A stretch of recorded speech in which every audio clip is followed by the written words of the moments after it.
मूलतः मेरा ऐसा व्यक्तिगत मानना है कि जब हम किसी कैंडिडेट का सिलेक्शन करते हैं, जब हम किसी व्यक्ति को हमारा सिरमौर चुनते हैं, जिसके ऊपर हम अपने क्षेत्र की जिम्मेदारियां रखते हैं, तो ये हमारा नैतिक दायित्व है कि हम उस किरदार, उस व्यक्ति के बारे में जानकारी प्राप्त करें। वैसे रावत साहब मेवाड़ या उदयपुर के लिए कोई नया नाम नहीं है, किंतु इनको अब तक जो पहचान मिली है वो अपने प्रशासनिक ओहदे की अधिक लोग जानते हैं, उस रेस्पेक्ट में अधिक लोग जानते हैं। आप आरटीओ के कमिश्नर पद से रिटायर्ड हुए हैं, तो वो छवि बहुत से लोगों को जानते हैं। किंतु जब सामाजिक क्षेत्र में और राजनीतिक क्षेत्र में विशेष रूप से जब हम इनको देखना चाहते हैं और जब हम एक वोट इनको देंगे, तो ये कहीं मेरा ऐसा मानना है कि वोटर्स ये चाहते हैं, जो आम जनता ये जानना चाहती है कि वो व्यक्तिशः कैसे हैं, उनका दर्शन क्या है, उनकी फिलॉसफी क्या है, उनका काम का पैटर्न क्या है, कैसे वो काम करते हैं। नमस्कार दोस्तों, आप देख रहे हैं राष्ट्र न्यूज और मैं हूं रमेश गर्ग।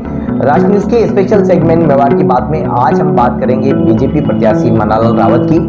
इनके जीवन परिचय को लेकर एक शॉर्ट डॉक्यूमेंट्री बनाई जा रही है, जिसका नाम है मन्नालाल रावत एक जीवन परिचय। किस तरह का इसमें किरदार निभाया जा रहा है, क्या क्या गतिविधियां इसमें शामिल की जा रही है, और जब हम प्रत्याशी की खूबी पर नजर डालते हैं तो मन्नालाल रावत वह नाम है जो आने वाले सालों में देश की राजनीति ही नहीं बल्कि राष्ट्र हित में भी एक अहम योगदान साबित होने जा रहा है। और इस सभी गतिविधि को जानने के लिए समाज, साहित्य और सिनेमा जगत से जुड़े लोकेश जी पालीवाल के जरिए हम जानते हैं। सबसे पहले तो हमारे इस सेगमेंट में आपका स्वागत।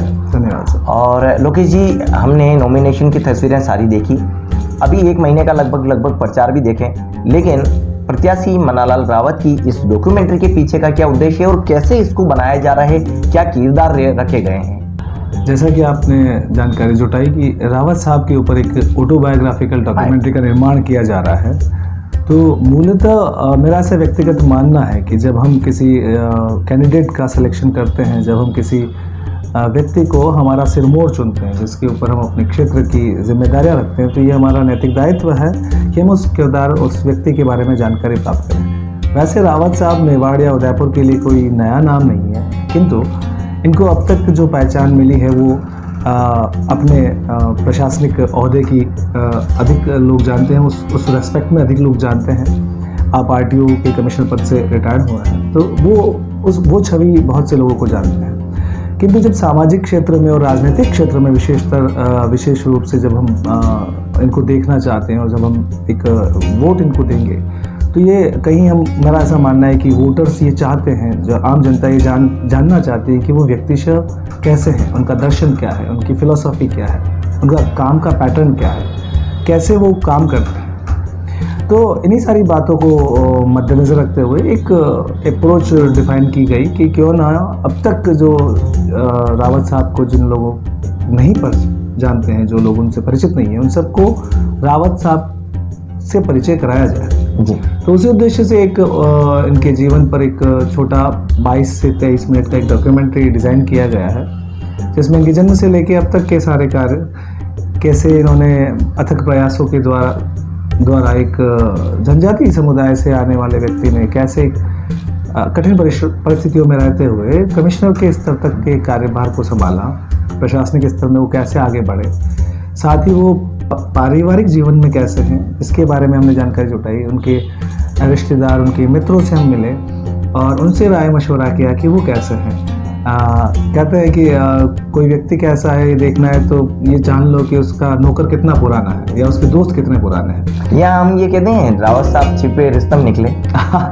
छिपे रुस्तम, हाँ, इन मेनी वेज। जैसे जैसे रावत साहब की डॉक्यूमेंट्री देखेंगे तो आप लोगों उनके जीवन के बहुत से ऐसे अनछुए पहलुओं से वाकिफ़ होंगे, जिसमें उनके व्यक्तिगत जानकारी आपको मिलेगी। व्यक्तिगत इन द सेंस कि वो कैसे बड़ा, आप कभी उनको सुनेंगे तो आप बड़ा भाव विभोर हो जाएंगे। आपको आश्चर्य होगा कि एक व्यक्ति इतना ज्ञानवान और इतना मुखर व्यक्ति कैसे हो सकता है। तो इसके पीछे जब आप जानना चाहेंगे तो बट ऑब्वियस ये डॉक्यूमेंट्री आपको इनलाइटन करेगी कि किस तरह से वो व्यक्ति प्रतिदिन कितनी पुस्तकें पढ़ता है या कितना उन्होंने अध्ययन किया है विभिन्न विषयों का। यहाँ जहाँ अध्ययन की बात आई है तो मैं थोड़ा कुछ आपको इलस्ट्रेट कर दूँ कि अगर आप उनके घर जाने का कभी मौका पड़े तो उनके पास एक स्वयं की एक बहुत बड़ी लाइब्रेरी है और वहाँ मैंने रैंडमली कुछ किताबें देखी टटोली, तो हर किताब में कुछ न कुछ उनका मार्क किया हुआ मिला। मतलब वो जमी हुई नहीं है, दिखाने के लिए नहीं, मतलब उसको पढ़ी गई है। कहता ही नहीं, वो पढ़ी गई है, और पढ़ने के बाद भी इस स्तर पर पढ़ी गई है कि अगर कहीं कोई ऑब्जेक्शनेबल कंटेंट है तो उसका कंटेंट को जवाब देने के लिए प्रिपरेशन की गई है, जी जी, रेफरेंस लिए गए हैं। और जब आदमी इतना अध्ययनशील रहता है और जब विचारों से ओतप्रोत होता है तो उनका एक दर्शन बनता है। वही दर्शन हम आज की तारीख में श्रीमान रावत साहब के उद्बोधन से, उनके साक्षात्कारों से हमें देखने सुनने को मिलता है। जी। गजब के ऊर्जावान व्यक्ति है। तो इस डॉक्यूमेंट्री में हमने वो सारा समाहित करने का प्रयास किया है, और इसकी में उनके पारिवारिक जीवन के थोड़े चित्रण किए गए हैं, कैसे वो व्यक्ति हैं। साथ में उन्होंने जो विभिन्न सामाजिक संगठनों के साथ मिलकर जो अपने समय का सदुपयोग करते हुए विकास क्रम की बात कही है या पुरजोर कोशिश की है, वो सब सम्मिलित करने के प्रयास किए गए हैं। विभिन्न व्यक्तियों के इंटरव्यूज़ हैं जिनके माध्यम से हम रावत साहब की छवि आप सबके सामने रख रहे हैं, और बड़ा इंटरेस्टिंग सा एक विषय है जो आपके समक्ष प्रस्तुत होने वाला है। जी। जिस तरह से हम किरदार की बात कर रहे हैं, तो क्या विजुलाइज होगा या इसमें किरदार भी कुछ परफॉर्म करने के लिए दिया है? नहीं, ये नाटकीयता वाली नहीं है, ये ऑटो कैसे विजुलाइज है? हमने इनका फिल्मांकन किया है, आपसे परमिशन लेके आपके घर पे इनके कुछ विजुअल्स हमने डाले हैं, ताकि हम आपको ये बता पाए कि कैसे सहजता से रहते हैं, किस सहज स्वरूप जो हम इनको दिखता है वही घर पे भी है।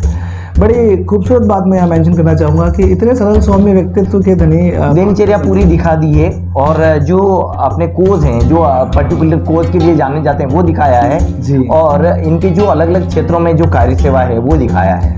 हाँ, बिल्कुल आप सही कह रहे हैं गैल साहब। मूलतः जैसा होता है ना कि हम किसी व्यक्ति के बारे में कितना अधिक जान पाते हैं जी, तो इनका प्रशासनिक जीवन बहुत से लोग जानते हैं, इनका सामाजिक जीवन जो इनसे जुड़े हुए वो लोग जानते हैं, जो इनका व्यक्तिगत जीवन है वो पारिवारिक लोग या मित्र जानते हैं। और जब चूंकि आप आज नॉमिनेशन के बाद तो पूर्ण रूप से समर्पित भाव से मेवाड़ के हो गए हैं जी, प्रत्याशी, जैसे माननीय मोदी जी कहते हैं कि भाई पूरा देश मेरा परिवार है, तो वैसे ही उनके ही पद चिन्हों पर चलते हुए रावत साहब के लिए भी पूरा क्षेत्र उनका परिवार हो गया जी। तो हमारा ऐसा मानना है कि परिवार के हर सदस्य को ये जानने का अधिकार है, और उन्हें जानना चाहिए कि उनके परिवार के मुखिया, उनके अग्रणी का व्यक्तित्व कैसा है, किस रूप के वो हैं, किस रंग के वो हैं, कहाँ से वो आते हैं, क्या उनका नेचर, उनका दर्शन क्या है, उनकी सोच क्या है, और उससे कंधे से कंधा मिलाकर हम आगे बढ़े। बस यही प्रेरणा हमें उसको देखने को मिलती है। साथ ही मैं एक चीज़ मेंशन करूँगा कि उसमें बहुत से ऐसे प्रेरक प्रसंग आएंगे जिनसे देखकर हम राजनीतिक स्तर पर ही नहीं, अपने व्यक्तिगत स्तर पर, सामाजिक स्तर पर प्रेरित होकर ऐसे काम कर सकें। और मेरे ख्याल से ये एक बड़ी अच्छी बात है कि हम आज के समय में एक अच्छे विषय से रूबरू होंगे और इंस्पायर होंगे, और होपफुली अपने अपने क्षेत्र में अपने अपने सामर्थ्य के अनुसार देश के विकास में, समाज के विकास में, व्यक्तिगत विकास में आगे बढ़ेंगे।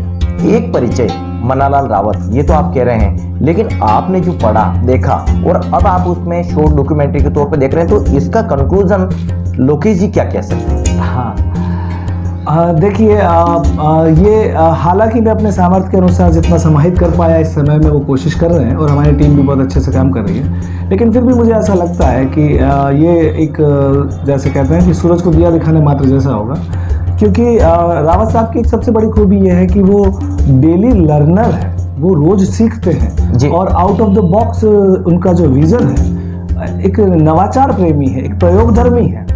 तो हम जितना उनके बारे में जानते हैं, बात करते हैं, उसी समय में, उसी टाइमलाइन पे वो स्वयं भी अपने आप को परिष्कृत कर रहे होते हैं। अपने संपर्क में आने वाले हर छोटे बड़े व्यक्ति से जो व्यवस्थित रूप से जो उनको जानकारी लेनी है वो लेते हैं, उनके ऊपर अनुसंधान होता है, फिर एक समझ डेवलप करते हैं। आपको आश्चर्य होगा जान करके कि रावत साहब के जानकारी का या नॉलेज का या विजडम का स्पान एक बड़ा स्पान है। इसको मैं कहूँगा कि समग्रता लिए हुए है। आप उनसे आईटी पे बात करेंगे वो आपसे बात कर सकते हैं, आप उनसे दर्शन पे बात करेंगे वो बात कर सकते हैं, आप उनसे साहित्य पे बात करेंगे वो आपको रेफरेंस के साथ बात करेंगे, पॉलिटिक्स पे, कॉन्स्टिट्यूशन पे, जनजातीय विषयों पर, नृत्य पर, गीत पर, what not. He is expert into many things, और वो गहनता से अध्ययन किए हुए हैं।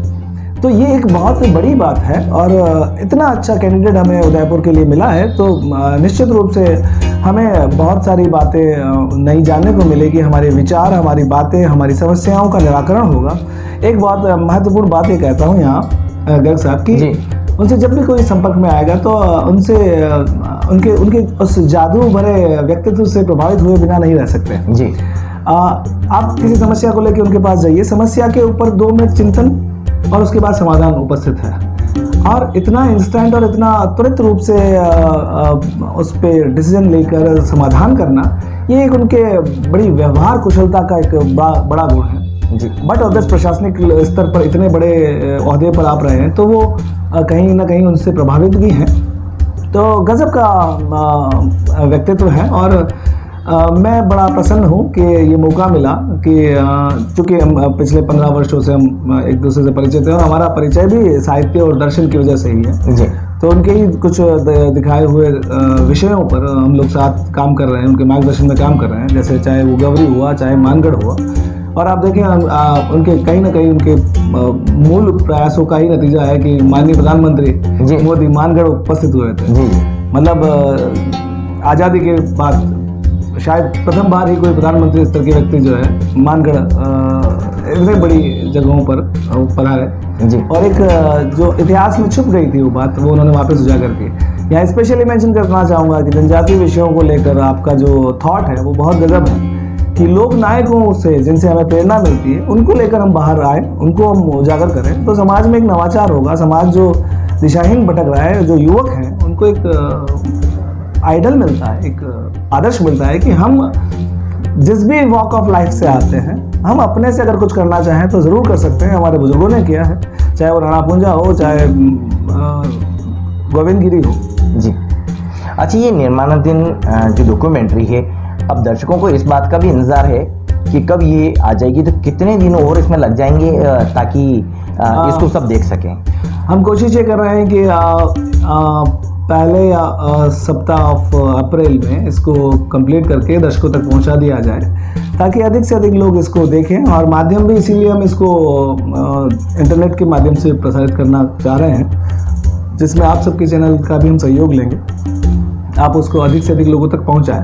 मुख्य उद्देश्य इस डॉक्यूमेंट्री का ये है, इतना मात्र है कि हम अपने कैंडिडेट को जितना अधिक रूप से जान पाएँ उतना जानें जी। और मेरा ऐसा विश्वास है कि जब हम इस डॉक्यूमेंट्री के ज़रिए और आपके सभी इन इंटरव्यूज़ और इन सारी बातों के ज़रिए जब अपने कैंडिडेट के बारे में हम जानेंगे, तो हमारा जो विश्वास है उनके प्रति वो और दृढ़ होगा, हम और सशक्त रूप से जुड़ेंगे और एक विकास क्रम में सहभागी बनेंगे जी।